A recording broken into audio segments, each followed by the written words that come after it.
नमस्कार, आप देख रहे हैं न्यूज नेशन का डिजिटल प्लेटफॉर्म। मैं हूं आपके साथ रोमिता तिवारी और मैं हूं आपके साथ सचिन दुबे। महाराष्ट्र की आज बात करेंगे। महाराष्ट्र में मुख्यमंत्री का चेहरा तो फाइनल हो गया, लेकिन अब चर्चाएं इस बात की हो रही हैं कि महायुति की सरकार में नंबर 2 आखिर अब कौन रहने वाला है। बड़े भाई की भूमिका पहले ही तय हो चुकी थी, जिसमें बीजेपी थी, लेकिन अब क्या होगा, सबकी नजरें इसी बात पर टिकी हुई हैं और चर्चाएं इसी बात की हो रही हैं। या रोहन भी हमारे साथ जुड़ रहे हैं और आज इसी को लेकर हम डिस्कस करेंगे कि देखिए रोहन, जो सीएम की रेस थी उससे तो फडणवीस जीत चुके हैं, ये काम हो चुका है, लेकिन अब बड़ा सवाल यही बना हुआ है कि आखिर नंबर 2 की भूमिका किसकी होने वाली है और जो भूमिका होगी उसकी सरकार में पैठ कितनी होगी और आगे आने वाली रणनीति उसी के हिसाब से तय होगी। जी रोमिता, सबसे पहले तो 11 दिनों के अंतराल के बाद आज महायुति के तीनों लीडर्स आज हंसते खिलखिलाते नजर आए। ये जो खींचतान चल रही थी सीएम पद को लेकर, तो कोई मुझे लगता है पहले से कंफ्यूजन नहीं था, वो बीजेपी ने दूर कर दिया था कि सीएम हमारा ही होगा क्योंकि सीटें सबसे ज्यादा हमारे पास है।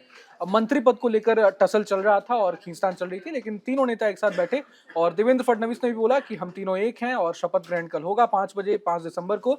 अजित पवार ने बीच में टोकते हुए कहा कि मैं तो शपथ लूंगा, लेकिन शिंदे ने उस पर कुछ कहा नहीं। देवेंद्र फडणवीस ने बोला कि मैं शिंदे जी से आग्रह करता हूं कि वो भी शपथ लें, महायुति सरकार में शामिल हों।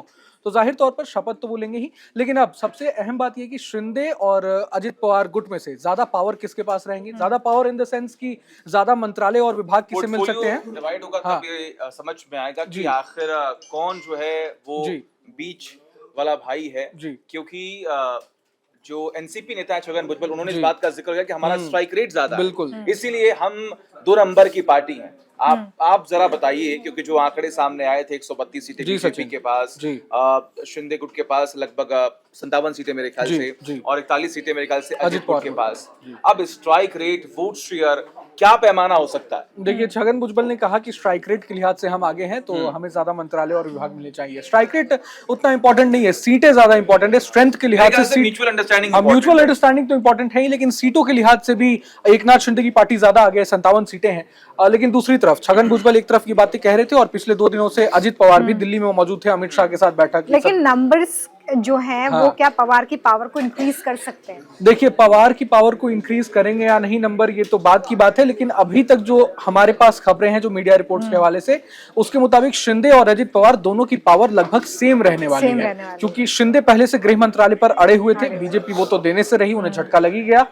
अभी अर्बन डेवलपमेंट एक जो उनकी पसंदीदा जो मिनिस्ट्री है वो उन्हें मिल रहा है, और अजित पवार को कृषि और कृषि मंत्रालय और राजस्व विभाग, फाइनेंस डिपार्टमेंट, वो उन्हें मिलने वाला है, जो उनका पसंदीदा रहने वाला है, पहले से भी उनके पास ही था। तो ये लगभग सेम है। शपथ कौन कौन से नेता, कौन कौन से विधायक मंत्री पद की शपथ ले सकते हैं, तो इनका नाम, एक प्रोबेबल नेम सामने आए हैं। एनसीपी की तरफ से अजित पवार, धनंजय मुंडे, छगन भुजबल, हसन मुश्रीफ, दिलीप वलसे पाटिल और अदिति तटकरे ये शपथ ले सकते हैं। धर्मराव बाबा भी।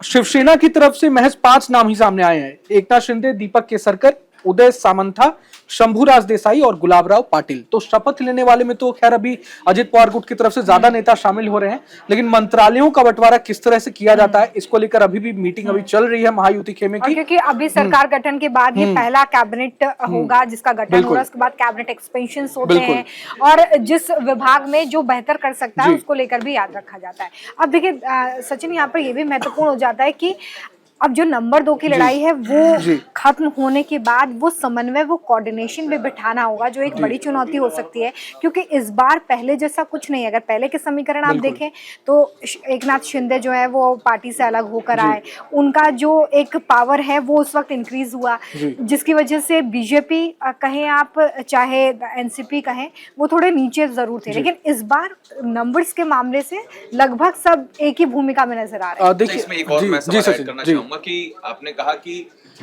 शिंदे गुट और अजीत गुट दोनों को बराबर पोर्टफोलियो डिवाइड किया जाएगा। अगर दोनों को बराबर पोर्टफोलियो का डिवाइड करेंगे तो ऑब्वियस सी बात है कि फिर अजीत गुट को फायदा हो जाएगा, क्योंकि अजीत गुट ने कम सीटों पर चुनाव लड़ा, लेकिन सीटें जैसे कि स्ट्राइक रेट बता रही है कि उनको अधिक जीत मिली। अगर देखें तो एक तरीके से अगर दोनों को ही सेम पोर्टफोलियो डिवाइड कर देंगे, मतलब सेम लेवल पे कर देंगे, तो फिर डिफरेंस क्या बचा? देखिए, तो ऑब्वियस बात है कि अजीत गुट जो है वो सेकंड पार्टी हो जाएंगे। देखिए ये महज अटकलें हैं, लेकिन फिर भी पोर्टफोलियो डिवीजन की जो मैंने बात की, तो दूसरी तरफ आप देख लें कैबिनेट, यूनियन कैबिनेट कशल जो है ना वो फिर बनने लगेगी दोनों नेताओं के बीच, दोनों गुटों के बीच में। वो तो है, लेकिन दूसरी तरफ ये भी कहा जा रहा है कि एकनाथ शिंदे के बेटे जो श्रीकांत शिंदे हैं, उन्हें यूनियन कैबिनेट में कोई मंत्री पद ऑफर किया जा सकता है। तो इस मामले में कहीं शिंदे माइलेज ले सकते हैं अजित पवार गुट के ऊपर।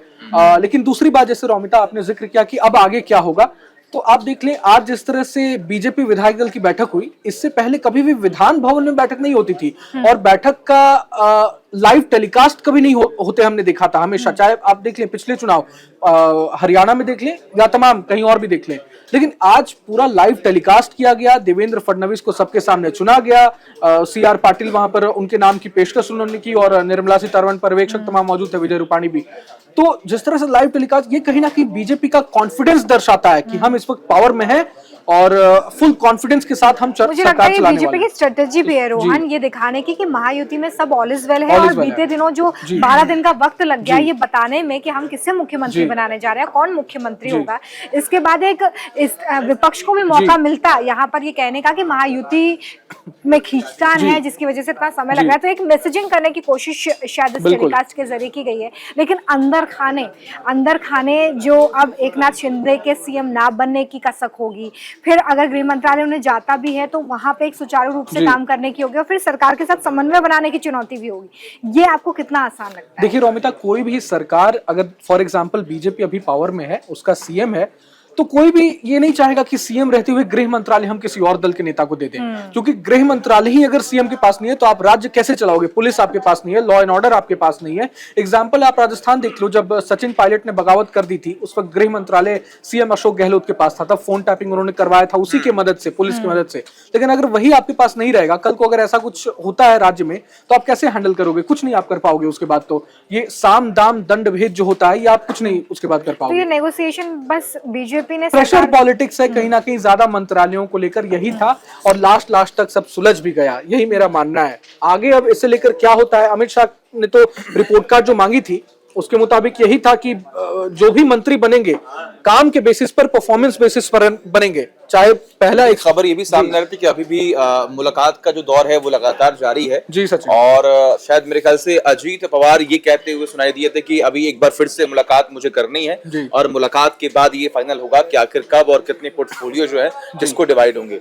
अगर ये मुलाकात और आगे बढ़ेगी तो ऑब्वियस सी बात है कि अभी भी ये इस सवाल का समाधान जो है वो निकला नहीं है कि आखिर दोनों को एक साथ कौन से पोर्टफोलियो डिवाइड किए जाएंगे, कौन बड़ा होगा कौन छोटा होगा, आपको लगता है ऐसा? देखिए लड़ाई अब वही अजित पवार गुट और शिवसेना के बीच में है। अब इससे ज्यादा मंत्रालय और विभाग मिलते हैं। बीजेपी अब इससे साइडलाइन हो चुकी है। सीएम पद और गृह मंत्रालय जो है मेन जो चीज पोर्टफोलियो है वो अपने पास रख चुकी है, और कल शपथ ग्रहण होना है। लेकिन शपथ ग्रहण के बारे में भी सबसे खास बात यह है कि इस बार बीजेपी ने स्ट्रैटेजिकली जो, मतलब जिस तरह से प्रो हिंदू कार्ड बीजेपी खेल रही है खुलकर, तो तमाम, मैं सुन रहा था 500 के करीब साधु संत भी आने वाले हैं शपथ ग्रहण समारोह में। ये खास बात दर्शकों को बता दें। तो शपथ ग्रहण में भी काफी तस्वीरों में अच्छी तस्वीरें देखने को मिल सकती है महाराष्ट्र में, मुंबई से।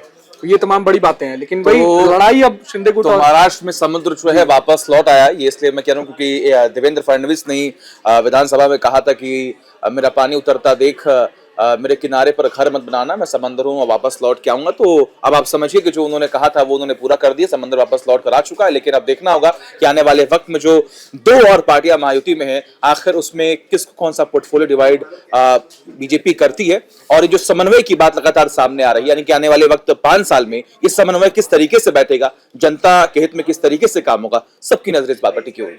न्यूज नेशन अब व्हाट्सएप पर खबरों की ताजा अपडेट के लिए न्यूज नेशन के इस QR कोड को स्कैन करें।